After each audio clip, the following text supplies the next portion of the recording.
Assalamualaikum warahmatullahi wabarakatuh. Perkenalkan, nama saya Taufik Hidayat dari PAI 2F Universitas Islam Negeri Sultan Toha Saifuddin Jambi. Nah, pada video kali ini kita akan belajar tentang aksara Arab Melayu. Nah, sebelum kita masuk materi, kita mungkin pernah melihat tulisannya itu menggunakan huruf Arab, tetapi setelah kita baca itu berbahasa Melayu atau menggunakan bahasa Indonesia. Nah, pada video kali ini kita akan mengenal tentang aksara Melayu. Kenapa orang pada zaman dahulu menggunakan tulisan Arab tetapi menggunakan bahasa Melayu. Selengkapnya mari kita bahas. Oke, pertama kita pahami dulu sebenarnya apa sih aksara Arab Melayu itu? Sederhananya begini. Arab Melayu adalah bahasa Melayu yang ditulis menggunakan huruf Arab yang sudah dimodifikasi. Nah, kata kuncinya ada dua, yaitu bahasanya menggunakan bahasa Melayu dan tulisannya itu menggunakan huruf Arab. Jadi, meskipun hurufnya Arab, yang dibaca tetap bahasa Melayu. Contohnya, kalau ada tulisan untuk kata misalnya makan, ya tetap dibaca makan, bukan dibaca seperti bahasa Arab. Aksara ini dulu sangat populer di dunia Melayu, terutama di wilayah seperti Indonesia, Malaysia, dan Brunei. Dulu, hampir semua urusan penting ditulis dengan Arab Melayu, mulai dari kitab agama, surat kerajaan, syair, hikayat, sampai dokumen perdagangan. Jadi, kalau sekarang kita belajar Arab Melayu, sebenarnya kita sedang membuka pintu ke sejarah Melayu lama. Nah, sekarang pertanyaannya, kenapa orang Melayu dulu pakai huruf Arab? Jadi jawabannya yaitu berkaitan dengan masuknya Islam ke Nusantara. Pada saat itu, Islam mulai menyebar ke wilayah Melayu. Para ulama datang membawa ajaran Islam, kitab-kitab, dan tentu saja tulisan Arab. Karena Al-Quran itu ditulis dalam huruf Arab, masyarakat pada saat itu menganggap bahwa huruf Arab sebagai sesuatu yang mulia dan penting. Akhirnya, huruf Arab mulai digunakan. Tapi, muncul satu masalah. Bahasa Melayu punya beberapa bunyi yang tidak ada dalam bahasa Arab. Misalnya P, G, Eng, Nya, dan C. Nah, coba kita pikir. Dalam huruf Arab asli, tidak ada huruf khusus untuk bunyi misalnya P. Nah, kalau tidak ada hurufnya, bagaimana menulis katanya? Seperti contohnya padi. Karena itulah ulama dan cendekiawan Melayu memodifikasi huruf Arab. Mereka menambahkan titik atau bentuk tertentu agar muncul huruf baru yang cocok dengan lidah Melayu. Menurutku, ini menarik. Orang Melayu dulu tidak sekedar meniru budaya luar, tapi mereka juga kreatif menyesuaikan dengan kebutuhan mereka sendiri. Nah, sekarang kita masuk ke huruf-huruf Arab Melayu. Sebagian besar huruf Arab Melayu sama dengan huruf Arab biasa, seperti alif, ba, ta, jim, dal, sin, kaf, lam, mim, nun, waw, dan ya. Kalau pernah belajar Iqra atau Al-Quran, pastinya tahu dan tidak asing.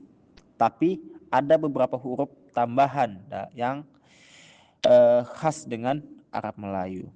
Contohnya P, C, G, Eng, dan Nya. Nah, huruf-huruf ini tidak ada dalam Arab asli. Contoh penggunaannya seperti kata padi, itu menggunakan huruf P. Cari itu menggunakan C. Gula itu pakai G. Ngaji pakai Eng. Dan banyak itu menggunakannya. Jadi, kalau ada yang bilang Arab Melayu itu sama persis dengan Arab, itu kurang tepat. Dikatakan mirip, iya. Sama persis, tentunya tidak. Nah, Sekarang kita masuk bagian yang sering orang bingung, yaitu huruf saksi. Apa itu huruf saksi? Huruf saksi adalah huruf yang membantu kita mengetahui huruf bunyi vokal. Dalam Arab Melayu ada tiga huruf saksi utama, yaitu alif, waw, dan ya. Alif yaitu membantu bunyi huruf A, waw itu bunyinya U dan O, dan ya itu bunyinya I dan E. Kenapa ini penting? Karena tulisan Arab asli biasanya memakai harokat. Ada fathah, kasroh, dan dhammah. Tapi di Arab Melayu, harokat sering tidak ditulis. Nah, kalau vokal yang tidak jelas, orang bisa bingung bacanya. Makanya dipakai huruf saksi. Coba kita bayangkan, huruf saksi itu seperti rambu jalan. Kalau tidak ada rambu, orang bisa salah arah. Sama seperti membaca tulisan, tanpa huruf saksi, pembaca bisa salah bunyi. Contohnya, kata batu. Kalau ditulis Arab Melayu ada bantuan huruf untuk menunjukkan bunyi A dan U. Jadi pembaca langsung tahu, oh ini yang dibacanya batu, bukan bata misalnya, atau bati, atau yang lainnya. Inilah alasan kenapa huruf saksi itu sangat penting dalam Arab Melayu. Sekarang gimana cara membacanya? Sebenarnya tidak perlu takut. Bacanya pelan-pelan saja.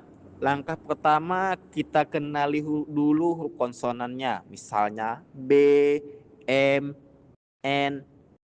Kedua, kita lihat huruf saksinya, misalnya ba, yaitu huruf ba dan alif kita bacanya ba. Bu itu penggabungan huruf ba dan waw itu menjadi bu. Kemudian ba dan ya kita baca menjadi b. Nah, setelah itu tinggal kita gabungkan. Contohnya kata saya. Kita gabungkan satu persatu dari S, A, Y, A. Menjadilah saya. Awalnya memang lambat, itu normal.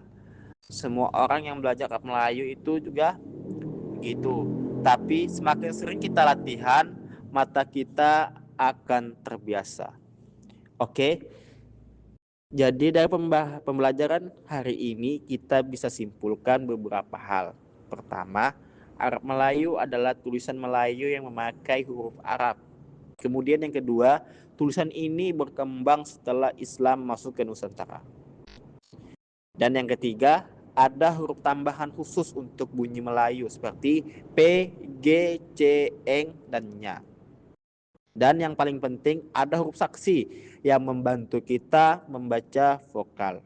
Menurutku belajar Arab Melayu itu bukan cuma belajar huruf, tapi juga belajar tentang sejarah, budaya, dan cara berpikir masyarakat Melayu pada zaman dahulu. Karena dari tulisan kita bisa jadi bisa melihat jejak peradaban.